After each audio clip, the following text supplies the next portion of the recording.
you're obviously an Anglican vicar, but what do you, as an Anglican, think of Rome and its significance, even with all of those kind of examples that we've just run through?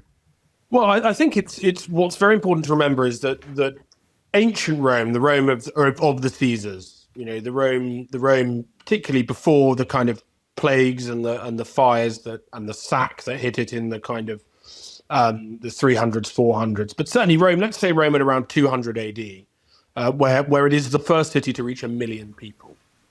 I mean, that is completely astonishing when you consider the technologies and the reach of Rome. It's almost impossible to emphasize how important Rome is for the shaping of the Mediterranean world, the Western world, Europe, the Near East, the Middle East, you name it, North Africa. Rome is total. It is everything. It is this source from which all culture and civilization flows, from which power and money flows. And so, that all roads lead to Rome saying, is basically true. What we forget, and you can, if you go to Rome today, because we've excavated a lot of the ancient ruins, and, as you say, the glory of Renaissance Rome is something that kind of almost mirrors it. It's very important to remember that Rome goes through a period where almost no one lives there. It is abandoned. There are more people employed by the UK bakery train Greggs in the Dark Ages. It is bonkers. It is the size, I think, of, I forget, I use a Melton Mowbray, I think, in Leicestershire. That's the population. It is minuscule. It is abandoned. These people are rattling around the remains of the civilization. And actually, there is no guarantee that is going to be rebuilt again. But the thing that does that, and the thing that captures the essence of Rome and Rome's imperial spirit and Rome's civilizational spirit, is Christianity. And that is fascinating. I think that's what, again, we're talking about the redemptive power of Christianity. Ancient Roman civilization is one built on blood and iron, on slavery, on violence.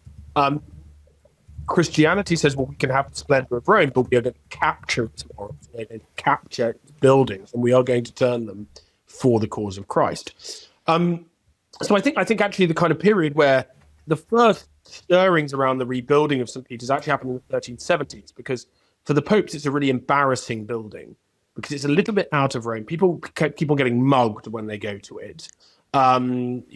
There's a papal conclave where the cardinals have to crawl across a roof because the Roman mob is going to stone them if they come out the front door of it. It's not a place that actually the papacy is particularly proud of. They don't live there. They live over at the Lateran Palace, and that's where they have their power. So St. Peter's becomes this embarrassment, and it is the vision of Julius that says, actually, if I'm going to be the new Caesar, and if the papacy is going to replace the Roman Empire as this font of civilization, if the church is now the thing that sets our laws and the thing that sets where power comes from, then we need to have something appropriate. Fundamentally, of course, as you say, there is then this issue of corruption, essentially. Money becomes a problem. The political realities of Europe are not the same in the time when Rome is beginning to be rebuilt in the early medieval period as they are at the early modern period.